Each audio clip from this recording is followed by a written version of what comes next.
Yeah, I guess this statement I wrote here is just about these two on the left, I guess. The two acrylic works are functioning as investigations on formulating my journey to synthesize an abstract painting style.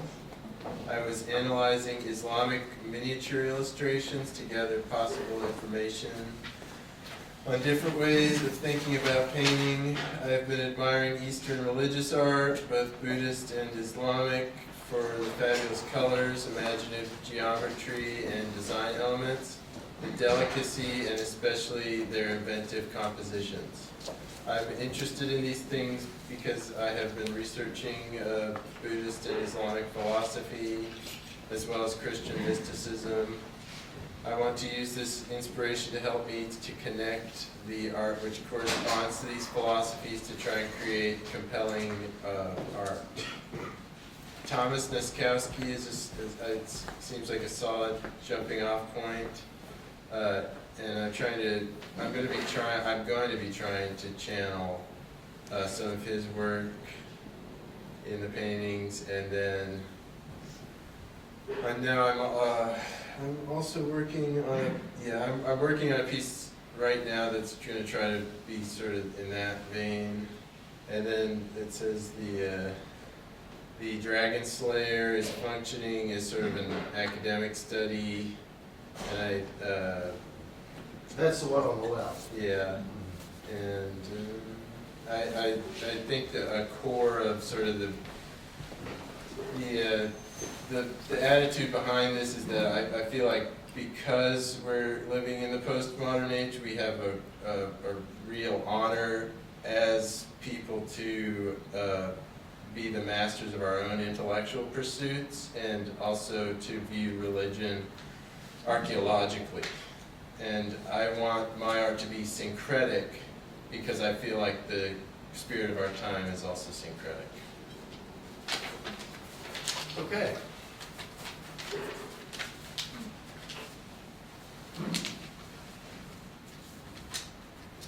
Well, even if I haven't read all the prerequisites and things you're referencing, I think what I enjoy, or what I'm always noticing about your work, is this attention to detail, attention to detail in history, attention to detail in color, and physically millions of small little details and patterns. So everything is always reading as kind of extremely loaded, or historically valuable, I guess.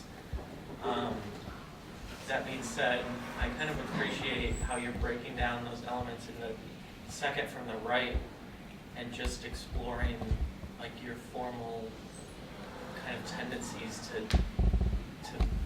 make all these patterns and then have them interact with each other. I think that might be my favorite one. That one. No, No, the second. Second Sorry, from the second left. from the left. Left, yeah. I think I'm feeling that the one on the left for me is the most appealing and visually and in a sense accomplished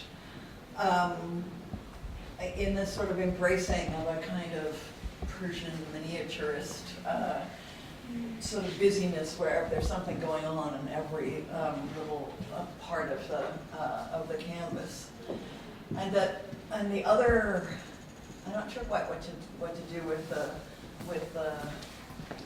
drawings here, but the others seem like efforts to break out of something that you know well how to do.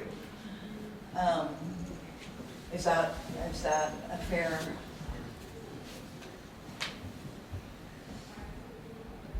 But there seems like a sort of a series of different factual moves going on, including this square one in the middle where you have that sort of almost cross-hatched.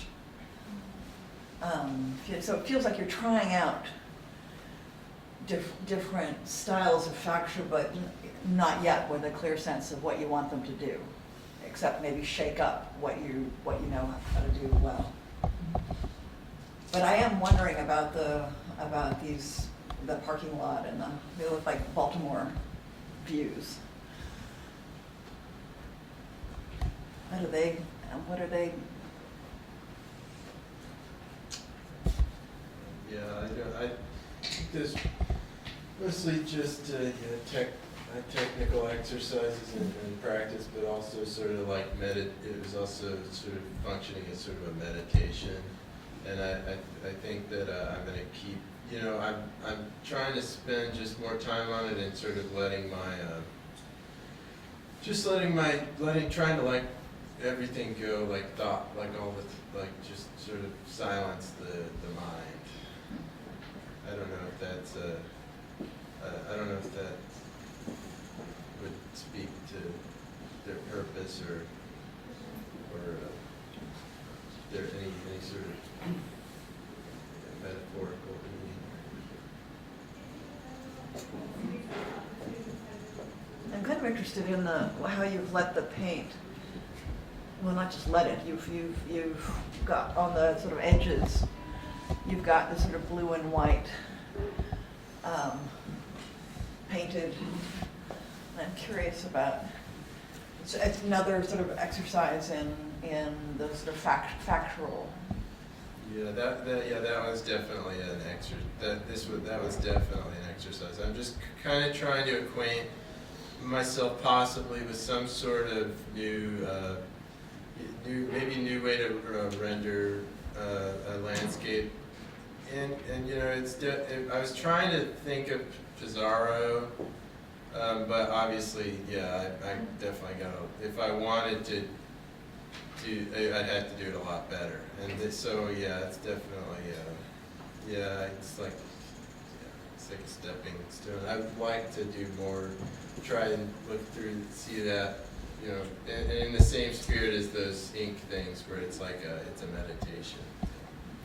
I think when you found a smaller brush, and I mean, I don't mean to like say, do what you used to, because you seem like you ran into a problem with like that larger one there that you needed to resolve space, and you like used a thicker line, and it's just a bit of a clunkier painting. But in this far left one, you really like nailed it down, and like you're creating space that's like satisfying space, and you're making patterns that fit into that space, and then you're giving it narrative. And I feel like that's a more successful painting. And the two next to it, kind of, the one in the middle kind of reminds me of like Stuart Davis, or there's like a sort of element of like comedic sort of, I don't really know, spaces, but it's like not really going in its direction that I want it to. I don't really know where to put that one in the middle.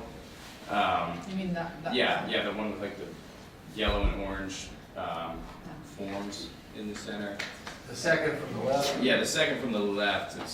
It feels like a Stuart Davis sort of like urban. I don't really know where I'm sitting with this painting. It feels like you're exploring abstraction, which is totally fine. And then there's one in the middle with like the brush strokes. I'm really interested in what those figures are doing, but I'm completely taken out of that space by the cross-hatching of just, it's like, it looks like you put a Photoshop filter on it or something. And honestly, I'm really interested in that narrative. I just wish it was painted in the same sort of way that you painted this one on the left, maybe. I'm just making a case for stylistic choices. It looks like they're taking out the garbage or something. It seems like it would be a really enjoyable painting if I could read more into it. That's about all I have to say.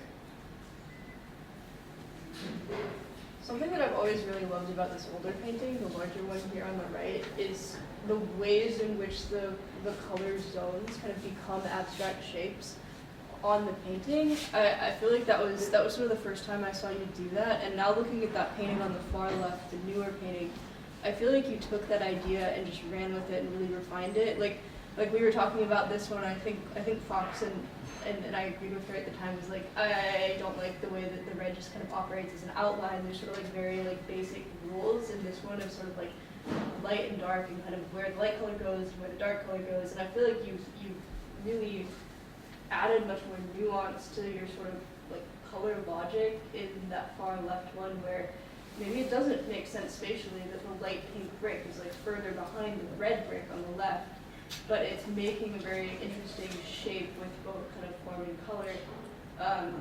And ditto with the kind of more subtle way that blue, purple, kind of lavender color on the top kind of sits against the shapes underneath it. And then I think the other thing I just wanted to mention was we were talking in your last crit about the sort of perniciousness of like various kind of habits of working, like literally just like how you move your hands with paint.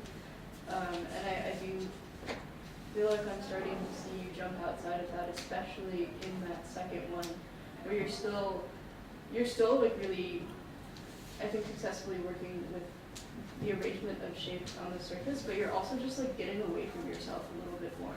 Yeah, I agree with that. I feel like that the second one is kind of like like a leap from both of these, thinking about like form and color and like you said, like painting in zones. And like for me, I don't know why, like I can try to explain, but like the syncretism that you're talking about, for me it's like showing up the most in this one. I think mainly because you have like taken that like step outside of like the framework of like the historical, like the literal historical references. And I feel like, I don't know if you've done it yet, but I feel like the forms at least can kind of take shape of anything. Like you can kind of put any pattern or any like style or whatever inside these forms, and like the upside down what looks like colonial men to me with the stars over them, like that's like a crazy move. I don't know, I feel like that one has the most potential to kind of play with that syncretism that you're talking about, like where it's also just like visually impactful. Like I don't know, like it's almost like in Zudeika's paintings, like when we talk about like those patterns clashing up against each other. Like you're doing it in a different way, but it's like I feel like to me it's the most accessible in like with like from what you said and then transitioning to the painting. I feel like in the lab painting, it reminds me a lot of when I'm learning Chinese ink painting before, and my teacher always said like you have to leave a S-shaped path for like the whole composition, and I feel like this painting accidentally did it, like because of that dark brown river, and you just can go into the painting, and then the contrast of the red and green just give it the depth, and also the background of that very beautiful sky, and the mountain at the background is just like the first time I feel like it's so kind of the space inside of your painting is very broad, like compared with the biggest one that you showed before. That one feels pretty flat, and also even though the picture is bigger, but yeah, and also I like how you mentioned like syncretic, because I feel like at first we always notice that there are so many kind of cultural symbol in your paintings, but now in the lab painting I feel like it's finally all combined, and I like to recommend you to look at some of the brush stroke in Chinese painting, because they all have different names, and there are like different shapes that I think your painting, especially like at the left upper corner, that kind of shape, it's very different from the Chinese ink painting, but the whole shape of that tree reminds me of the ink painting a lot. I think I want to pick up on what Taj was talking about the two paintings on the left. I think the one on the far left is really kind of a straight up pastiche of a Persian painting. And I think that, it's admirable on that level, but it doesn't really explain to me why he's doing it. I mean, it's like a technical exercise for me in that way. The one to the right of it, the one second from the left, I agree that it feels more like historically understandable from, Joe's position. Like that's a world that's not specifically Persian with, dragons and saints and whatnot. So that seems to, but I can see how it develops out of the language that he's been, that side of his painting language. So there's that. I want to come back to that in a minute. But then there are these two oddballs. The one with the guys doing whatever they're doing there in the red shirts, and this one on the far right. And in a way, I'm sort of struggling. I'm not sure whether I'm more interested in the second one from the left or those two together, because those two together really go into a different place than these paintings have been. Huh? Oh. Yeah, the guys with the red shirts and the painting on the far right. That's really outside of your sort of favorite competency zone. And so for that reason I'm interested in them, and also they don't try to resolve the image with this kind of relentless finishedness that I mean, even in the 1 second from the left, I find it's like someone shut off the oxygen. I feel there's hardly any place for me to enter that painting. Everything is just, painted like as a one-off thing. The wallpaper pattern at the top is what it is. The brick things on the right are what they are. The yellow shapes and stripes and so on. Everything is completely discrete. And the elements don't really relate to each other in any way except they're all there on the same canvas. That might be an interesting quality or not, but it's really different than these other two, where all of a sudden things are allowed to actually breathe. So I don't know where all that's going yet, and I don't need to know that yet, but I just want to point that out. I mean, to me, the whole wall looks like there are missing paintings between each one. So if there were, let's say there were 2 or 3 of those copies of the Persian paintings, and 2 or 3 of these Tomaskowski type paintings, the second one. And, then I can sort of get a sense of where that idea might go. I mean, I'm going back to what Fox was saying at the end of Yashika's cred about how long it takes to develop an idea. And then you have to kind of stick with that for a while to see what it can become.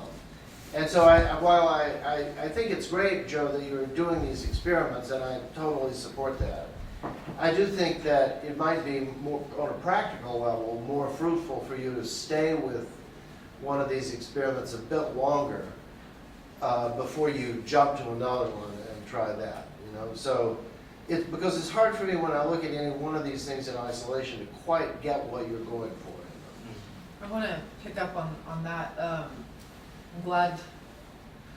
So great, Stephen. I feel like that's such a great reading, because I was struggling to kind of make exact sense of what I was feeling, and I started in my own mind, in my own way of sort of maybe saying what Stephen is saying, is like I started sort of like thinking about the difference between experience and knowledge. It's like, can you know something if you don't know it, like if you don't kind of feel it, and I think that painting is so exciting because the answer to that question in painting is definitely not, right? Like you can't just sort of say this thing, but if you don't have it in the material, then it's not true. Like it's like a painting can't lie. What is in the painting, that is what's true about the painting. And so when you paint, the great thing about that is that when you paint, you have to see it happen in the moment as you experience it before your eyes. And I think I would go to these paintings actually as, so one of the things that this painting does, which happens in all of the works, is that this black right here, and this black right here, and this black right here, and this black right here, and this black right here, all of the points in which you put black in this painting are the same depending on the very small area. Now, I believe you that when you were looking here, that perhaps that black relative to the space next to it was about that dark to you. But if you take a step back and you try to determine the depth of that black relative to that black, relative to that black, I guarantee you that they were not the same. And so what ended up happening is that you believed that you knew something, but you did not allow yourself to actually look at this whole picture and experience it as you were looking, because you already had a preconceived notion of how one makes something. And so, in fact, it's not a study, it is a reiteration of what you think you already know. And that, in a way, deeply, deeply, deeply prevents one from learning anything if you already think you know. It requires one to let go of what they think they know in order to sort of proceed in, I think, any kind of meaningful way. And I think that that is what makes painting exciting, is that what you see is what you get. And so I think that unless you let go of what you think you know, it's like I've been sort of pushing you to read an essay about Niskovsky just because I think that the way in which a Niskovsky painting comes into being is quite mysterious. And yet I'm not surprised to just see a Thomas Niskovsky painting on the wall. You copied the style. You didn't learn anything about Niskovsky, how he gets from point A to point B. You took the knowledge of it without understanding the experience of it.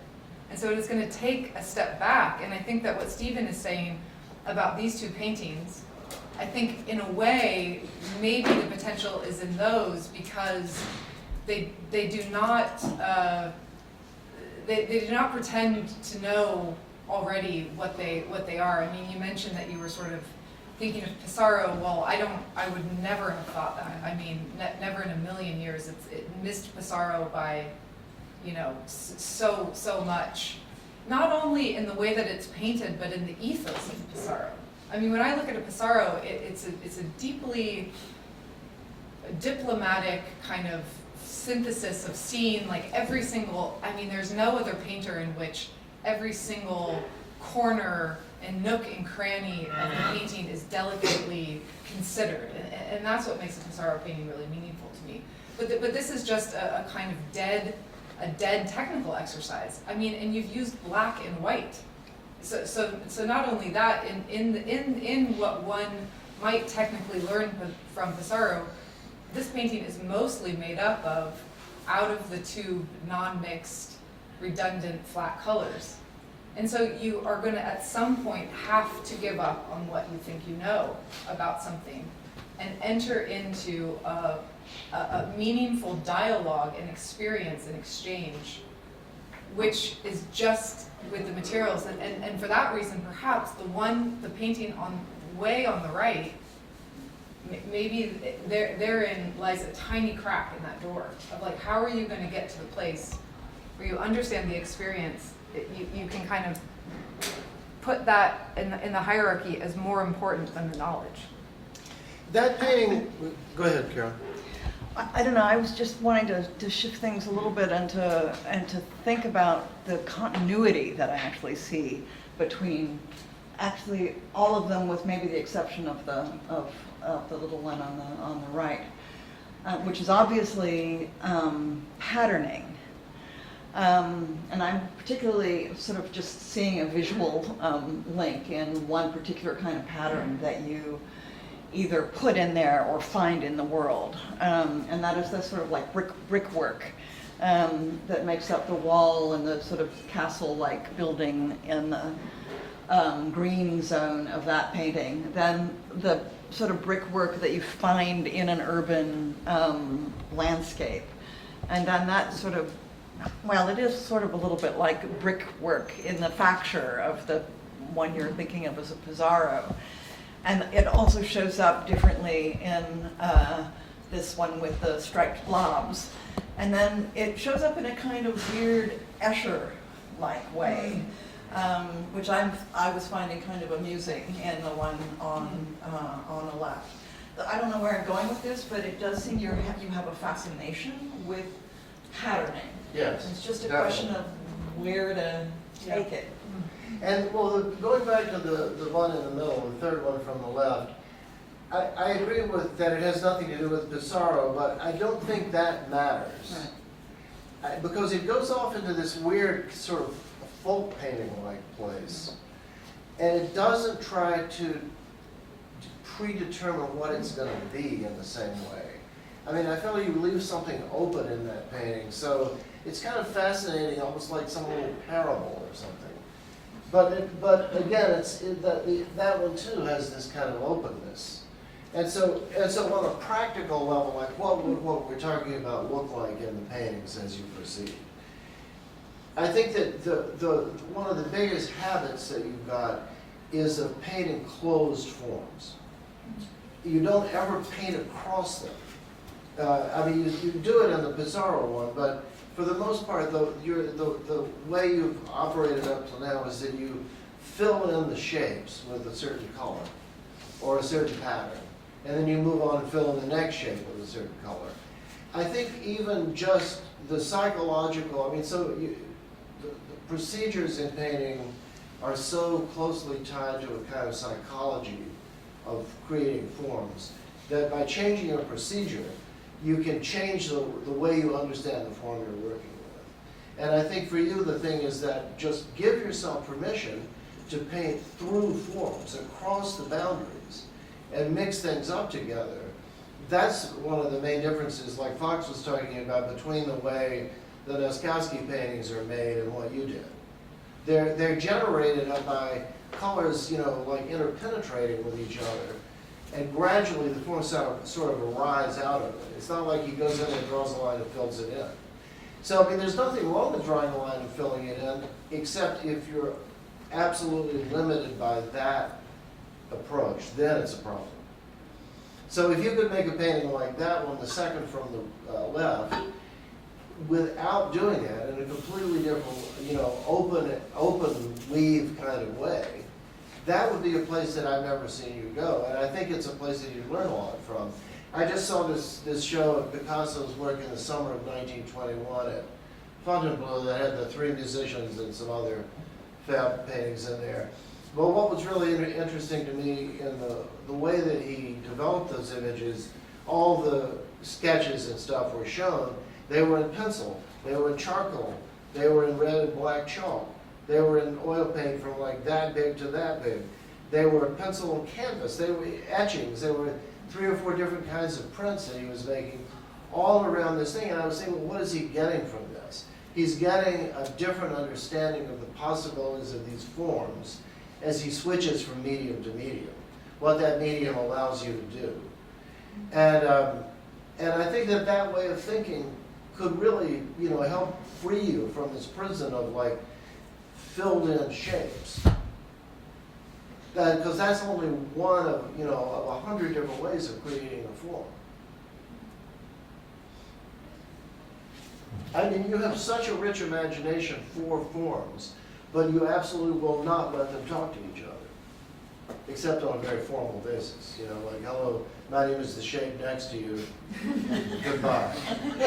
I mean, and in that respect, I actually think painting from life is going to help you. Yeah. Because it allows you to sort of suspend your need to sort of create some determined style. Just give up on that. Don't worry about it. Like, you know, I think a lot about style because I think that it's such a problem for young artists that, you know, you think of you seem, everybody sort of has to become a brand unto themselves, right? So what's your shtick, you know, what's your brand? And so like, what is your, you know, that's sort of maybe the way that you go about creating a painting practice, but that's, oh my God, that's like, you know, you'll never get there. It's like, it's hard, you know, that sort of puts you in this really compromised position right out the gate. And so just doing something that is like, okay, this isn't my practice, this isn't who I am, I'm not a brand, you know, okay, I'm just like doing some studies.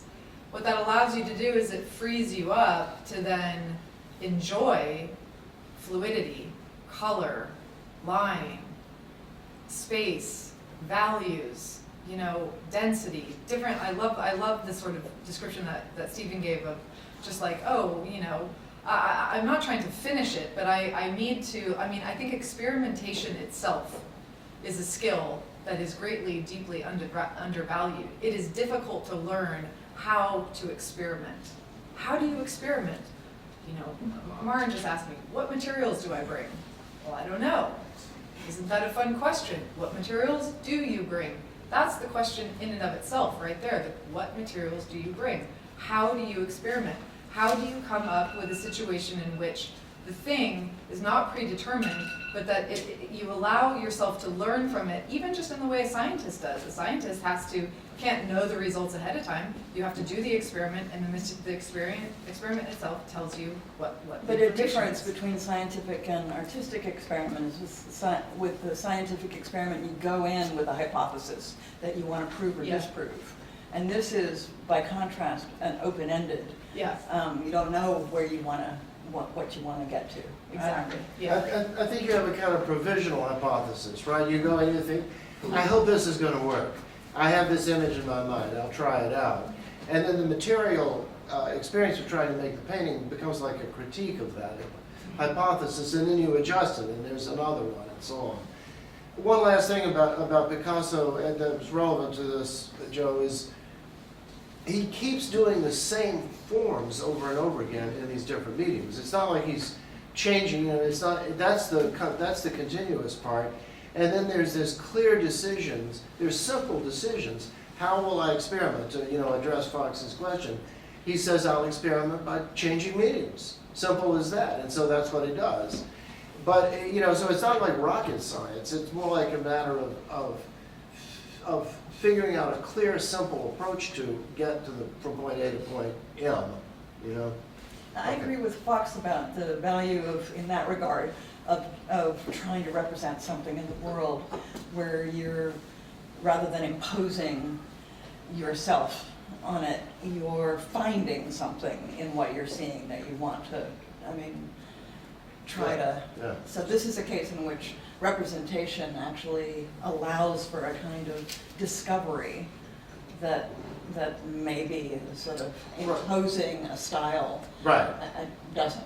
Yeah, because you can rest on the thing is out there and you can always refer back to it. And if pattern is what interests you, you'll find it, and maybe find different ways of Absolutely. incorporating. Okay.